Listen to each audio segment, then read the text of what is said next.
ಗುಲಾಬಿ ಹೂವು ಪ್ರತಿಯೊಬ್ಬರಿಗೂ ಇಷ್ಟವಾಗುವಂತಹ ಹಾಗೂ ಪ್ರತಿಯೊಬ್ಬರು ತಮ್ಮ ತೋಟದಲ್ಲಿ ಆಗಿರ್ಬೋದು, ಗಾರ್ಡನ್ನಲ್ಲಾಗಿರ್ಬೋದು, ಟೆರೆಸ್ನಲ್ಲಾಗಿರ್ಬೋದು ಬೆಳೆಸಿರುವಂತಹ ಗಿಡ.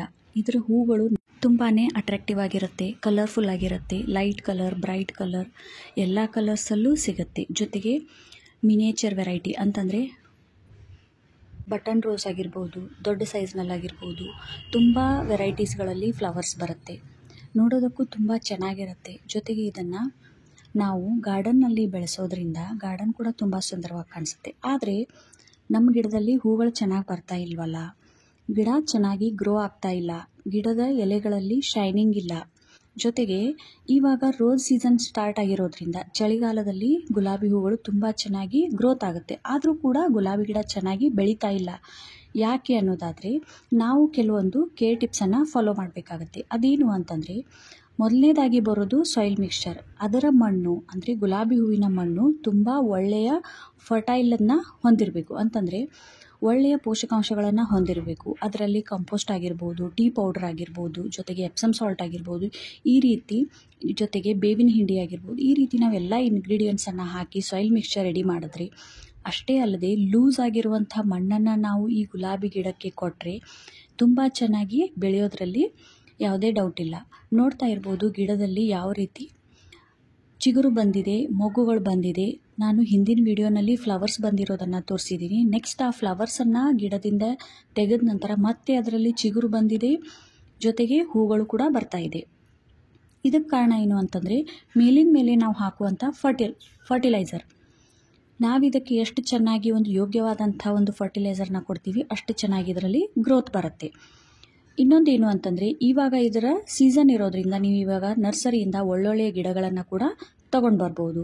ಕಟಿಂಗ್ಸ್ ಕೂಡ ನೆಡ್ಬೋದು. ಕಟಿಂಗ್ಸ್ ಕೂಡ ತುಂಬ ಚೆನ್ನಾಗಿ ಇವಾಗ ಗ್ರೋ ಆಗುತ್ತೆ.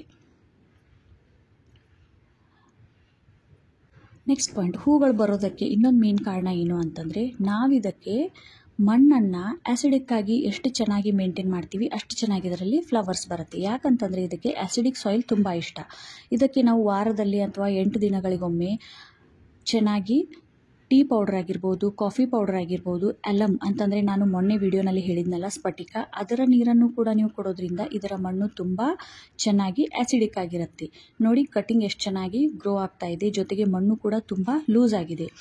ಮಣ್ಣು ಚೆನ್ನಾಗಿದ್ದರೆ ಬೇರುಗಳು ತುಂಬ ಚೆನ್ನಾಗಿ ಆಳವಾಗಿ ಹೋಗುತ್ತೆ. ಬೇರುಗಳು ಸ್ಟ್ರಾಂಗ್ ಆಗಿದ್ದರೆ ಅದರ ಬ್ರಾಂಚಸ್ ಚೆನ್ನಾಗಿ ಬರುತ್ತೆ. ಬ್ರಾಂಚಸ್ ಚೆನ್ನಾಗಿದ್ದರೆ, ಹೆಲ್ದಿಯಾಗಿದ್ದರೆ ಅದರಲ್ಲಿ ಫ್ಲವರ್ಸ್ ಕೂಡ ತುಂಬ ಚೆನ್ನಾಗಿ ಬರುತ್ತೆ. ನೋಡಿ, ಇದು ಕಟಿಂಗ್ನಿಂದ ಬೆಳೆಸಿರುವಂಥ ಗಿಡ. ನಾನು ಕಟಿಂಗ್ ನೆಡೋದನ್ನು ಕೂಡ ನಿಮಗೆ ಡೀಟೇಲ್ ಆಗಿ ತೋರಿಸ್ಕೊಟ್ಟಿದ್ದೀನಿ. ಎಷ್ಟು ಚೆನ್ನಾಗಿ ಇದರಲ್ಲಿ ಫ್ಲವರ್ಸ್ ಬರ್ತಾ ಇದೆ, ಮೊಗ್ಗುಗಳು ಬರ್ತಾ ಇದೆ. ಈ ಕಟಿಂಗ್ಸ್ಗಳಿಗೂ ಕೂಡ ನೀವು ಇವಾಗ ಫರ್ಟಿಲೈಸರ್ ಕೊಡ್ಬೋದು. ಯಾಕಂತಂದರೆ ಇವಾಗ ಇದರ ಗ್ರೋತ್ ಪೀರಿಯಡ್ ಚೆನ್ನಾಗಿದೆ. ನೆಕ್ಸ್ಟ್ ಪಾಯಿಂಟ್ ಏನು ಅಂತಂದರೆ, ಗುಲಾಬಿ ಹೂವು ಚೆನ್ನಾಗಿ ಹೂ ಕೊಡಬೇಕು ಅಂತಂದರೆ ಈ ರೀತಿ ಅರಳಿ ಬಾಡಿರುವಂಥ ಹೂಗಳನ್ನು ಟೈಮ್ ಟು ಟೈಮ್ ನಾವು ತೆಗಿತಾ ಇರಬೇಕು, ರಿಮೂವ್ ಮಾಡ್ತಾ ಇರಬೇಕು. ಒಣಗಿರುವಂಥ ಎಲೆಗಳನ್ನು ಕೂಡ ನೀವು ರಿಮೂವ್ ಮಾಡೋದ್ರಿಂದ ಅದರ ಎನರ್ಜಿ ಚೆನ್ನಾಗಿ ಅದಕ್ಕೆ ಹೋಗುತ್ತೆ. ಜೊತೆಗೆ ಅದರಲ್ಲಿ ಬರುವಂಥ ಹೂಗಳು ಕೂಡ ಹೆಲ್ದಿಯಾಗಿರುತ್ತೆ. ಗಿಡ ಕೂಡ ತುಂಬ ಶೈನಿಂಗ್ ಆಗಿರುತ್ತೆ. ಚಿಗುರು ಕೂಡ ತುಂಬ ಹೆಲ್ದಿಯಾಗಿರುತ್ತೆ. ನೋಡ್ತಾ ಇರ್ಬೋದು ಗುಲಾಬಿ ಗಿಡದಲ್ಲಿ ಎಷ್ಟು ಸುಂದರವಾಗಿ ಹೂಗಳು ಬರ್ತಾ ಇದೆ, ಮೊಗ್ಗುಗಳು ಕೂಡ ಅದೇ ರೀತಿ ಇದೆ. ನೆಕ್ಸ್ಟ್ ಬರೋದು, ಇದರಲ್ಲಿ ಹಸಿರು ಬಣ್ಣದ ಆಫಿಡ್ಸ್ ತುಂಬ ಬರುತ್ತೆ ಹಾಗೂ ಚಿಕ್ಕ ಚಿಕ್ಕ ಹುಳುಗಳು ಕೂಡ ಬರುತ್ತೆ. ನಾವು ಇದಕ್ಕೆ 2-3 ದಿನಕ್ಕೊಮ್ಮೆ ನೀಮ್ ಆಯಿಲನ್ನು ಸ್ಪ್ರೇ ಮಾಡೋದನ್ನು ತಪ್ಪಿಸಬಾರ್ದು. ಈ ರೀತಿ ಚಿಗುರು ಬಂದಾಗ ಇದಕ್ಕೆ ಆಫಿಡ್ಸ್ ಬಂದು ಮೆತ್ಕೊಳ್ಳೋದು ತುಂಬ ಸರ್ವೇ ಸಾಮಾನ್ಯ. ಈ ರೀತಿ ಚಿಗುರು ಬಂದಾಗ ಅದರಲ್ಲಿರುವಂಥ ರಸವನ್ನು ಹೀರೋದಕ್ಕೆ ಅದಕ್ಕೂ ತುಂಬ ಈಸಿ ಆಗುತ್ತೆ. ಹಾಗಾಗಿ ಚಿಗುರು ಬಂದಾಗ ನಾವು ಹೆಚ್ಚಿನ ಪ್ರಮಾಣದಲ್ಲಿ ಗುಲಾಬಿ ಗಿಡವನ್ನು ಆರೈಕೆ ಮಾಡಬೇಕು. ನೋಡಿ, ಇದು ಕೂಡ ಕಟಿಂಗ್ನಿಂದ ನೆಟ್ಟಿರುವಂಥ ಒಂದು ದೇಸಿ ಗುಲಾಬಿ ಹೂ. ಇದರಲ್ಲೂ ಕೂಡ ಮೊಗ್ಗುಗಳು ತುಂಬ ಚೆನ್ನಾಗಿದೆ, ಹೂಗಳು ಕೂಡ ತುಂಬ ಚೆನ್ನಾಗಿ ಬರ್ತಾ ಇದೆ. ಹಾಗಿದ್ರೆ ಇವಾಗ ನಾವು ಇದಕ್ಕೆ ಯಾವ ಫರ್ಟಿಲೈಸರ್ ಕೊಡಬೇಕು ಅನ್ನೋದನ್ನು ತಿಳ್ಕೊಳ್ಳೋಣ ಬನ್ನಿ. ನೋಡಿ, ನಾನಿಲ್ಲಿ 1 ಲೀಟರ್ನಷ್ಟು ನಾರ್ಮಲ್ ನೀರನ್ನು ತಗೊಳ್ತಾ ಇದ್ದೀನಿ. 1 ಲೀಟರ್ನಷ್ಟು ನೀವು ನೀರನ್ನು ತಗೊಂಡ್ಬಿಟ್ಟು ಇದಕ್ಕೆ ನಮ್ಮ ಮನೆಯಲ್ಲೇ ಸಿಗುವಂಥ 2-3 ವಸ್ತುಗಳಿಂದ ನಾವು ಫರ್ಟಿಲೈಸರ್ನ ರೆಡಿ ಮಾಡ್ಕೊಳ್ಬೋದು. ನೋಡಿ, ನಾವು ಡೈಲಿ ಟೀ ಮಾಡ್ತಾನೆ ಇರ್ತೀವಿ ಮನೆಯಲ್ಲಿ. ಆ ಟೀ ಪೌಡರ್ ಫ್ರೆಶ್ ಆಗಿರ್ಬೋದು, ಯೂಸ್ಡ್ ಆಗಿರ್ಬೋದು. ನೀವು 2 ಸ್ಪೂನ್ನಷ್ಟು ಟೀ ಪೌಡರ್ನ ಈ ನಾರ್ಮಲ್ ನೀರಿನಲ್ಲಿ ಹಾಕ್ಕೊಳ್ಬೇಕು. 2 ಸ್ಪೂನ್ನಷ್ಟು ತಗೊಳ್ಳಿ. ನೆಕ್ಸ್ಟ್ ಇದಕ್ಕೆ ಕಾಫಿ ಪೌಡರ್, ಇದು ಕೂಡ ನಮ್ಮ ಮನೇಲಿ ಡೈಲಿ ನಾವು ಯೂಸ್ ಮಾಡ್ತಾನೆ ಇರ್ತೀವಿ. ಇದನ್ನು ಕೂಡ ನೀವು 1 ಸ್ಪೂನಷ್ಟು ಹಾಕ್ಕೊಂಡ್ರೆ ಸಾಕು. ಕಾಫಿ ಪೌಡ್ರ್ 2 ಸ್ಪೂನ್ ತೊಗೊಂಡ್ರೆ ಟೀ ಪೌಡ್ರ್ 1 ಸ್ಪೂನ್ ತೊಗೊಳ್ಬೋದು. ಟೀ ಪೌಡ್ರ್ 2 ಸ್ಪೂನ್ ತೊಗೊಂಡ್ರೆ ಕಾಫಿ ಪೌಡ್ರ್ 1 ಸ್ಪೂನ್ ತೊಗೊಳ್ಬೋದು. ಇಲ್ಲ ಎರಡರಲ್ಲಿ ಯಾವುದಾದ್ರೂ ಒಂದನ್ನು ಕೂಡ ನೀವು ಯೂಸ್ ಮಾಡಿಕೊಂಡ್ರೂ ಒಳ್ಳೆಯದು. ನೋಡಿ ಚೆನ್ನಾಗಿ ಮಿಕ್ಸ್ ಮಾಡ್ಕೊಂಡ್ಬಿಟ್ಟು ಇದನ್ನು ಲಿಡ್ಡನ್ನು ಕ್ಲೋಸ್ ಮಾಡಿ ನೀವು 1 ದಿನ ಅಂದರೆ 24 ಅವರ್ಸ್ ಇದನ್ನು ನೆನೆಯೋದಕ್ಕೆ ಹಾಗೆ ಇಡಬೇಕು. ಆವಾಗ ಇದು ತುಂಬ ಚೆನ್ನಾಗಿ ನಮಗೆ ಫರ್ಟಿಲೈಸರ್ ರೆಡಿಯಾಗಿ ಸಿಗುತ್ತೆ. ನೋಡಿ ಲಿಡ್ಡನ್ನು ಕ್ಲೋಸ್ ಮಾಡಿ ನೀವು ಚೆನ್ನಾಗಿ ಇದನ್ನು ಒಂದಿನ ನೆನೆಯೋದಕ್ಕೆ ಬಿಟ್ಟು ನೆಕ್ಸ್ಟ್ ಡೇ ಇದರ ಬಣ್ಣ ನೋಡ್ಬೋದು ಎಷ್ಟು ಡಾರ್ಕ್ ಆಗಿದೆ, ಎಷ್ಟು ಚೆನ್ನಾಗಿ ಇದು ಟೀ ಪೌಡರ್ ಕೆಳಗಡೆ ಬಂದು ಕೂತ್ಕೊಂಡು ಅದರ ಎಲ್ಲ ಅಂಶಗಳು ಈ ನೀರಿನಲ್ಲಿ ಬಂದುಬಿಟ್ಟಿದೆ. ನೆಕ್ಸ್ಟ್ ಮಾಡುವಂಥ ಪ್ರೊಸೀಜರ್ ಏನು ಅಂತಂದರೆ ಅದನ್ನು ಆ ನೆನೆಯೋದಕ್ಕೆ ಇಟ್ಟಿರುವಂಥ ಟೀ ಪೌಡರ್ ಹಾಗೂ ಕಾಫಿ ಪೌಡ್ರನ್ನು ನಾವು ಒಂದು ಬೌಲ್ ಆಗಿರ್ಬೋದು ಅಥವಾ ನಾವು ಟೀ ಮಾಡುವಂಥ ಒಂದು ಕಂಟೈನರ್ನಲ್ಲಿ ಬೇರೆ ಎಕ್ಸ್ಟ್ರಾ ನೀರನ್ನು ಆ್ಯಡ್ ಮಾಡದೆ ಇದನ್ನು ಹಾಗೆ ಏನು ನಾವು ನೆನೆಯೋಕ್ಕಿಟ್ಟಿದ್ವೋ ಹಾಗೆ ಅದನ್ನು ಹಾಕ್ಕೊಂಡ್ಬಿಟ್ಟು ಅದನ್ನು ಚೆನ್ನಾಗಿ ನಾವು ಬಾಯ್ಲ್ ಮಾಡ್ಕೊಳ್ಬೇಕು. ಟೀ ಯಾವ ರೀತಿ ಬಾಯ್ಲ್ ಮಾಡ್ತೀವಿ ಅದೇ ರೀತಿ ಕೇವಲ 5 ನಿಮಿಷ ಮಾತ್ರ ಇದನ್ನು ಬಾಯ್ಲ್ ನಾವು ಮಾಡ್ಕೊಳ್ಬೇಕು. ಈ ರೀತಿ ಬಾಯ್ಲ್ ಮಾಡ್ಕೊಳ್ಳೋದ್ರಿಂದ ಅದರಲ್ಲಿರುವಂತಹ ಸತ್ವ ಆಗಿರ್ಬೋದು, ಅದರಲ್ಲಿರುವಂಥ ಒಂದು ಗಿಡಕ್ಕೆ ಬೇಕಾಗಿರುವಂಥ ಅಂಶಗಳಾಗಿರ್ಬೋದು ಇನ್ನೂ ಹೆಚ್ಚಿನ ಪ್ರಮಾಣದಲ್ಲಿ ರಿಲೀಸ್ ಆಗುತ್ತೆ.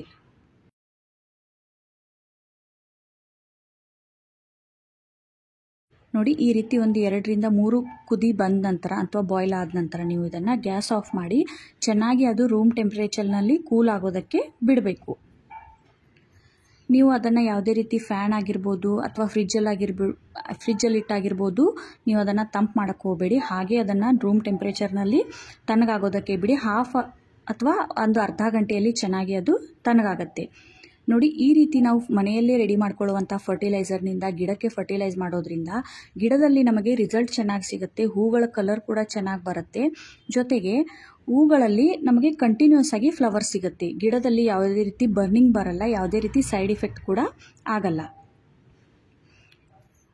ನೆಕ್ಸ್ಟ್ ಪಾಯಿಂಟ್ ಏನು ಅಂತಂದರೆ ನಾವು ಫರ್ಟಿಲೈಸರ್ ಹಾಕೋದಕ್ಕಿಂತ ಮುಂಚೆ ಗಿಡದಲ್ಲಿರುವಂಥ ವೀಡ್ಸ್ ಆಗಿರ್ಬೋದು, ಕಸ ಕಡ್ಡಿ ಆಗಿರ್ಬೋದು, ಡೆಡ್ ಬ್ರಾಂಚಸ್ ಆಗಿರ್ಬೋದು ನಾವು ರಿಮೂವ್ ಮಾಡ್ಕೊಳ್ಬೇಕು.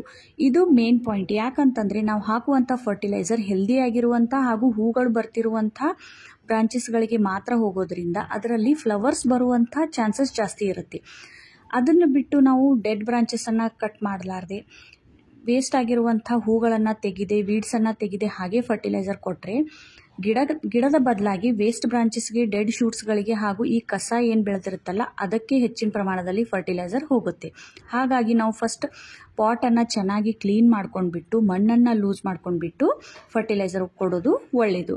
ನೋಡಿ ಇದು ರೂಮ್ ಟೆಂಪ್ರೇಚರ್ನಲ್ಲಿ ಚೆನ್ನಾಗಿ ತಣ್ಣಗಾಗಿದೆ. ನೋಡ್ತಾ ಇರ್ಬೋದು ಕಲರ್ ಎಷ್ಟು ಚೆನ್ನಾಗಿ ಬಂದಿದೆ ಅಂತ. ನಾನು ಹೆಚ್ಚಿಗೆ ಇದನ್ನು ಬಾಯ್ಲ್ ಮಾಡಿಲ್ಲ. ನೆಕ್ಸ್ಟ್ ಇದನ್ನು ಒಂದು ಬಕೆಟ್ನಲ್ಲಿ ನಾನು ಡ್ರೈನ್ ಮಾಡಿಕೊಂಡು ಸೋಸ್ಕೊಂಡು ತಗೊಳ್ತಾ ಇದ್ದೀನಿ. ಅದೇನು ಟೀ ಕಂಪೋಸ್ಟ್ ರೆಡಿ ಆಗಿತ್ತಲ್ವ ಅದಕ್ಕೆ ನಾವು ಅದು ಎಷ್ಟು ಟೀ ರೆಡಿಯಾಗಿತ್ತೋ ಅಷ್ಟೇ ಪ್ರಮಾಣದ 2 ಬೌಲನ್ನು ನೀರು ನಾನು ಇದರಲ್ಲಿ ಹಾಕೊಳ್ತಾ ಇದ್ದೀನಿ. ಅಂದರೆ 2 ಪಟ್ಟು ನೀರನ್ನು ನಾನಿಲ್ಲಿ ಮಿಕ್ಸ್ ಮಾಡ್ಕೊಳ್ತಾ ಇದ್ದೀನಿ. ಯಾಕಂತಂದರೆ ಇದು ನಾನು 1 ದಿನ ನೆನೆ ಇಟ್ಬಿಟ್ಟು ನೆಕ್ಸ್ಟ್ ಅದನ್ನು ಬಾಯ್ಲ್ ಮಾಡ್ಕೊಂಡಿರೋದ್ರಿಂದ ತುಂಬ ಚೆನ್ನಾಗಿ ಸ್ಟ್ರಾಂಗ್ ಆಗಿ ಫರ್ಟಿಲೈಸರ್ ರೆಡಿಯಾಗಿದೆ. ಹಾಗಾಗಿ ನಾವು ಇದಕ್ಕೆ 2 ಪಟ್ಟು ನೀರನ್ನು ಹಾಕೊಂಡ್ರೂ ಕೂಡ ಅದರ ಕಲರ್ ಕೂಡ ಚೇಂಜ್ ಆಗಿಲ್ಲ. ಜೊತೆಗೆ ಅದು ತುಂಬ ಚೆನ್ನಾಗಿ ಫರ್ಟಿಲೈಸರ್ ರೆಡಿಯಾಗಿದೆ.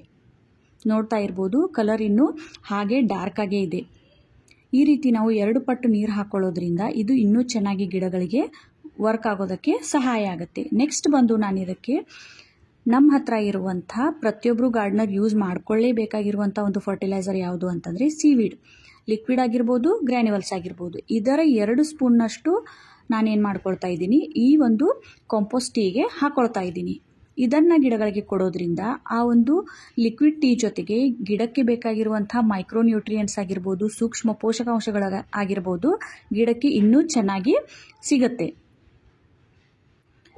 ಇನ್ನೊಂದು ಲಿಕ್ವಿಡ್ ಫರ್ಟಿಲೈಸರ್ ಕೊಡೋ ಒಂದು ಉಪಯೋಗ ಏನು ಅಂತಂದರೆ ಗಿಡ ಇದನ್ನು ಬೇಗ ಇಂಟೇಕ್ ಮಾಡ್ಕೊಳ್ಳುತ್ತೆ. ಬೇರುಗಳಿಗೆ ಬೇಗ ಇದನ್ನು ಹೀರ್ಕೊಳ್ಳೋದಕ್ಕೆ ಸಹಾಯ ಆಗುತ್ತೆ. ಜೊತೆಗೆ ಫ್ಲವರ್ಸ್ ಕೂಡ ತುಂಬ ಹೆಚ್ಚಿನ ಪ್ರಮಾಣದಲ್ಲಿ ಬರುತ್ತೆ. ನೋಡಿ ಈ ಒಂದು ಸೀವಿಡ್ ಲಿಕ್ವಿಡನ್ನು ಹಾಕ್ಕೊಂಡು ಚೆನ್ನಾಗಿ ಮಿಕ್ಸ್ ಮಾಡ್ಕೊಳ್ಬೇಕು.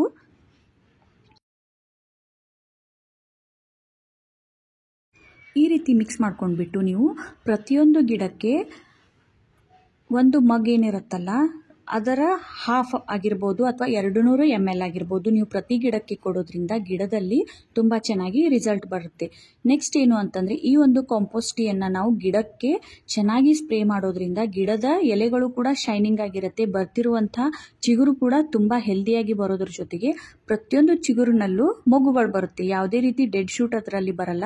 ಪ್ರತಿಯೊಂದು ಬ್ರಾಂಚಸ್ನಲ್ಲಿ ನಮಗೆ ಹೂಗಳು ನೋಡೋದಕ್ಕೆ ಸಿಗುತ್ತೆ. ನೀವು ಈ ಫರ್ಟಿಲೈಸರನ್ನು ಕಟಿಂಗ್ಸ್ಗಳಿಗೂ ಕೊಡ್ಬೋದು ಅಥವಾ ಈ ರೀತಿ ಮದರ್ ಪ್ಲಾಂಟ್ಸ್ ಇದ್ದರೆ ಅವುಗಳಿಗೂ ಕೂಡ ನೀವು ಇದನ್ನು ಆರಾಮಾಗಿ ಕೊಡ್ಬೋದು. ನೆಕ್ಸ್ಟ್ ಪಾಯಿಂಟ್ ಏನು ಅಂತಂದರೆ ಈ ಫರ್ಟಿಲೈಸರ್ ಕೊಡಬೇಕಾದ್ರೆ ನೀವು ಮಾರ್ನಿಂಗ್ ಕೊಡ್ಬೋದು ಅಥವಾ ಸಾಯಂಕಾಲ ಕೊಡ್ಬೋದು. ಹೆಚ್ಚಿನ ಬಿಸಿಲಿರುವಾಗ ಇದನ್ನು ಕೊಡಬೇಡಿ. ಇಲ್ಲ ಅಂತಂದರೆ ನೀವು ಇದನ್ನು ಗಿಡಗಳನ್ನು ಶೇಡ್ನಲ್ಲಿ ತೊಗೊಂಡು ಬಂದು ಆವಾಗ ನೀವು ಇದನ್ನು ಫರ್ಟಿಲೈಸರ್ ಕೊಟ್ಟು ಆ ಗಿಡವನ್ನು ನೀವು ಶೇಡ್ನಲ್ಲೇ ಇಟ್ಕೊಂಡು ನೆಕ್ಸ್ಟ್ ಏನು ಮಾಡಿ ಬಿಸಿಲು ಕಡಿಮೆ ಆದ ನಂತರ ನೀವು ನಾರ್ಮಲ್ ಅದನ್ನು ಗಾರ್ಡನ್ನಲ್ಲಿ ಶಿಫ್ಟ್ ಮಾಡ್ಕೊಳ್ಬೋದು. ನೋಡಿದ್ರಲ್ಲ ಫ್ರೆಂಡ್ಸ್, ಈ ರೀತಿ ನಾವು ಮನೆಯಲ್ಲಿ ಫರ್ಟಿಲೈಸರ್ ರೆಡಿ ಮಾಡಿಕೊಂಡು ಗಿಡಗಳಿಗೆ ಕೊಡೋದ್ರಿಂದ ರಿಸಲ್ಟ್ ಕೂಡ ಚೆನ್ನಾಗಿರುತ್ತೆ. ನಮಗೆ ಒಂದು ರೀತಿ ಮನೆಯಲ್ಲಿ ರೆಡಿ ಮಾಡ್ಕೊಂಡು ಕೊಡೋದ್ರಿಂದ ಬಜೆಟ್ ಫ್ರೆಂಡ್ಲಿಯಾಗಿ ನಾವು ಫರ್ಟಿಲೈಸರ್ ಕೂಡ ರೆಡಿ ಮಾಡ್ಕೊಳ್ಬೋದು. ನೋಡಿ, ಅದೇ ಒಂದು ಫರ್ಟಿಲೈಸರನ್ನು ನಾವು ಗಿಡದ ಎಲ್ಲ ಭಾಗಗಳಿಗೆ ಸ್ಪ್ರೇ ಕೂಡ ಮಾಡ್ಬೋದು. ಈ ರೀತಿ ಚೆನ್ನಾಗಿ ಸ್ಪ್ರೇ ಮಾಡೋದ್ರಿಂದ ಗಿಡದ ಫಾಲೇಜಸ್ ಕೂಡ ಹೆಲ್ದಿಯಾಗಿರುತ್ತೆ, ಗ್ರೀನರಿ ಕೂಡ ಹೆಚ್ಚಾಗಿರುತ್ತೆ. ಮತ್ತು ನಾವು ಇದನ್ನು ಸ್ಪ್ರೇ ಮಾಡೋದ್ರಿಂದ ಗಿಡದ ಎಲ್ಲ ಎಲೆಗಳ ಒಂದು ನರ್ವ್ಸ್ ಏನಿರುತ್ತೆ ಅವು ಕೂಡ ಆಕ್ಟಿವ್ ಆಗಿರೋದ್ರಿಂದ ಎಲೆಗಳ ಮುಖಾಂತರನೂ ಕೂಡ ಗಿಡದ ಎಲ್ಲ ಭಾಗಗಳಿಗೆ ಫರ್ಟಿಲೈಸರ್ ತಲುಪುತ್ತೆ. ಸೊ ಫ್ರೆಂಡ್ಸ್, ಇವತ್ತಿನ ವಿಡಿಯೋ ಹೇಗೆ ಅನಿಸ್ತು, ಇಲ್ಲಿಗೆ ನಾನು ಈ ವಿಡಿಯೋನ ಎಂಡ್ ಮಾಡ್ತಾ ಇದ್ದೀನಿ. ಜೊತೆಗೆ ಇನ್ನೊಂದೇನು ಅಂತಂದರೆ ಚಾನಲ್ನ ಸಬ್ಸ್ಕ್ರೈಬ್ ಮಾಡ್ಕೊಳ್ಳೋದನ್ನು ಮರಿಬೇಡಿ. ಮತ್ತು ಫರ್ಟಿಲೈಸರ್ ಬಗ್ಗೆ ಇನ್ನೇನಾದರೂ ಡೌಟ್ಸ್ ಇದ್ದರೆ ಕಮೆಂಟ್ಸ್ನಲ್ಲಿ ತಿಳಿಸಿ. Thanks for watching. Happy gardening.